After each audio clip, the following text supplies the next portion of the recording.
राजू और रानी नाम के दो बंदर रहते थे। दोनों दिन भर मस्ती करते थे। पर एक दिन जब राजा विक्रम की सवारी जंगल से गुजर रही थी, रानी ने एक अजीब इच्छा जताई। काश मेरी शादी किसी राजा से हो जाती तो मैं भी ऐसे मजे में रहती। रानी के इस विचार ने राजू को चौंका दिया। अरे, कभी बंदरिया की शादी इंसान से होते देखी है? भला एक इंसान कभी बंदरिया से शादी करेगा? अगर इंसान से शादी नहीं हो सकती तो कम से कम तुम इस जंगल के राजा तो बन सकते हो। क्या जंगल का राजा शेर होता है? मैं भला कैसे राजा बन सकता हूँ? मेरे पास एक तरकीब है। तुम राजा के महल से उसका मुकुट चुरा लो और जब तुम मुकुट पहनोगे तो सब तुम्हें जंगल का राजा मान लेंगे। पगला गई हो क्या? अगर राजा को पता चला तो उसकी सेना मुझे पकड़कर मार देगी।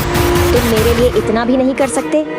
सोचो, अगर तुम राजा बन जाओगे तो हमें जंगल में घूमने की जरूरत नहीं पड़ेगी। सब जानवर हमारे लिए खाना लाएंगे। ठीक है, मैं कोशिश करूंगा। रात के अंधेरे में राजू चुपचाप राजा के महल में जा पहुंचा। वह खिड़की से अंदर कूदा और धीरे धीरे सोने के मुकुट तक पहुंचा। हे भगवान, कहीं कोई जाग ना जाए। धड़कते दिल के साथ राजू मुकुट लेकर जंगल की ओर भाग गया। अगली सुबह रानी ने बड़ी खुशी से राजू को मुकुट पहनाया। अब राजू जंगल का नया राजा था। सुनो जंगल के सभी जानवरों, अब से मैं इस जंगल का राजा हूँ। जंगल में जब शेरू को इस घटना के बारे में पता चला तो वह गुस्से में गरज उठा। अरे बंदर, राजा बनने के लिए सिर्फ मुकुट पहनना काफी नहीं होता। आज से तू मेरी प्रजा है। अगर तूने मेरी बात नहीं मानी तो मैं तुझे पकड़वा दूंगा। क्या राजा ने तुम्हें अपने हाथों से मुकुट पहनाया? हाँ, और आज से हमारे खाने का इंतजाम तुम्हें करना होगा।